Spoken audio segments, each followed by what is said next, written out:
ഒരു സർക്കാർ തെരഞ്ഞെടുപ്പ് വേളയിൽ നടത്തിയ വാഗ്ദാനങ്ങൾ പാലിക്കാൻ, അത്തരത്തിലൊരു വാഗ്ദാനം പാലിക്കാൻ ഇതുപോലെ കേരളത്തിലെ ജനങ്ങൾ കാത്തിരുന്ന ഒരു അവസരം ഉണ്ടാവുകയില്ല. കോൺഗ്രസിന്റെ പ്രകടന പത്രികയിലെ പ്രധാനപ്പെട്ട വാഗ്ദാനങ്ങളിൽ ഒന്നായ KSRTC ബസ്സുകളിൽ സ്ത്രീകൾക്ക് സൗജന്യ യാത്ര എന്നത് ഇന്ന് ആരംഭിക്കാനിരിക്കുമ്പോൾ കേരളത്തിലെ സ്ത്രീകൾക്കൊപ്പം പുരുഷന്മാരും വളരെയധികം ആകാംക്ഷയോടെ കാത്തിരിക്കുകയാണ്. എന്തൊക്കെയാണ് ഇതിലൂടെ സംഭവിക്കുക? ഇത് എത്രത്തോളം സക്സസ് ആവും? ഇത് പകുതി വഴിയിൽ മുടങ്ങുമോ?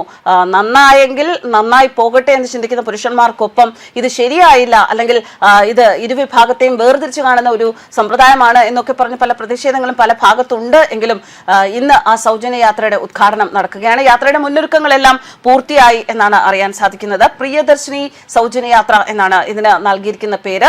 ജില്ലയിലെ എല്ലാ ടെർമിനലുകളിലും ഉദ്ഘാടന പരിപാടികൾ ഉണ്ടാകും. അതിനുശേഷമായിരിക്കും സൗജന്യ യാത്രകൾ ആരംഭിക്കുക. തിങ്കളാഴ്ച രാവിലെ, അതായത് ഇന്ന് രാവിലെ 8:30 തമ്പാനൂർ ബസ് ടെർമിനലിൽ മുഖ്യമന്ത്രി VD സതീശൻ പ്രിയദർശിനി സൗജന്യ യാത്രാ പദ്ധതി ഉദ്ഘാടനം ചെയ്യും. ഉദ്ഘാടനത്തിന് ശേഷം തമ്പാനൂരിൽ നിന്ന് തന്നെയാണ് ആദ്യത്തെ സർവീസ്. ഈ സർവീസിൽ വനിതകൾക്കൊപ്പം ബസ്സിൽ മുഖ്യമന്ത്രിയും യാത്ര നടത്തും. അതേസമയം യാത്രക്കാർക്കിടയിൽ ചില ആശയക്കുഴപ്പങ്ങളുണ്ട്. അത് ഒഴിവാക്കാൻ പ്രിയദർശിനി സൗജന്യ യാത്രയുടെ സ്റ്റിക്കറുകൾ പല ബസ്സുകളിലും പതിപ്പിച്ചിട്ടുണ്ട്. നഗരപരിധിയിൽ ഓടുന്ന സിറ്റി ഫാസ്റ്റ് ബസ്സുകൾ തിരിച്ചറിയാൻ സിറ്റി ഫാസ്റ്റ് എന്നെഴുതിയ ചിക്കറും പതിപ്പിക്കുന്നുണ്ട്. ടിക്കറ്റ് മെഷീനുകളുടെ പരിശോധനയും പൂർത്തിയായി കഴിഞ്ഞു. സൗജന്യ യാത്രയാണെങ്കിലും സീറോ ടിക്കറ്റ് നിർബന്ധമാണ് എന്ന് അറിയിച്ചിട്ടുണ്ട്. എന്താണ് സീറോ ടിക്കറ്റ് എന്ന് പറയാം? കയ്യിൽ യാത്ര ചെയ്യുന്നു എന്ന് തെളിയിപ്പിക്കാനുള്ള ഒരു ടിക്കറ്റ്, അതിനെയാണ് സീറോ ടിക്കറ്റ് എന്ന് പറയുന്നത്. പക്ഷെ പൈസ കൊടുക്കേണ്ട ആവശ്യമില്ല. സീറോ ടിക്കറ്റ് കയ്യിലില്ല എങ്കിൽ കുറച്ച് പ്രശ്നം തന്നെയാണ്. അതായത് ടിക്കറ്റ് എടുക്കാത്തവരിൽ നിന്ന് 500 രൂപ പിഴ ഈടാക്കുമെന്ന് അധികൃതർ അറിയിച്ചു. ഓർഡിനറിയിൽ 7 വിഭാഗങ്ങളിലാണ് സൗജന്യ യാത്ര. Ordinary, city ordinary, limited stop ordinary, town to town, fare stage limited stop ordinary, point to point ordinary, ഗ്രാമവണ്ടി. ഈ വിഭാഗങ്ങളിലാണ് സൗജന്യ യാത്ര. കിഴക്കേക്കോട്ട ഡിപ്പോയിൽ നിന്ന് 31 ഓർഡിനറി ബസ്സുകളാണ് നഗരത്തിലാകെ സർവീസ് നടത്തുന്നത്.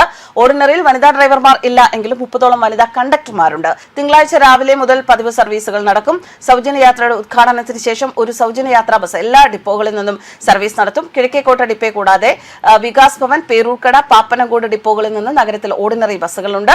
ഇതുകൂടാതെ ആറ്റിങ്ങൽ, വെഞ്ഞാറമൂട്, കാട്ടാക്കട ഡിപ്പോകളിൽ നിന്നാണ് നഗരത്തിലേക്ക് ഓർഡിനറി സർവീസുകൾ കൂടുതലുള്ളത്. എന്തായാലും ഇന്ന് ഇത് നടപ്പിൽ വരുമ്പോൾ എന്തൊക്കെയാണ് ചില പ്രശ്നങ്ങൾ ഉണ്ടാകാം. ആ പ്രശ്നങ്ങളൊക്കെ പരിഹരിച്ച് മുന്നോട്ട് പോകും എന്ന് തന്നെയാണ് സർക്കാർ അറിയിച്ചിട്ടുള്ളത്. അതുകൊണ്ട് തന്നെ എന്തൊക്കെയാണ്, എങ്ങനെയൊക്കെയാണ് എന്നറിയാൻ വളരെ ആകാംക്ഷയിലാണ് കേരളം മുഴുവൻ എന്ന് പറയാം. എന്തായാലും തിരുവനന്തപുരത്ത് 8:30 ഇതിന്റെ ഉദ്ഘാടന പരിപാടികൾ നടക്കുകയാണ്. ന്യൂസ് ഡെസ്ക് കർമ്മ ന്യൂസ്.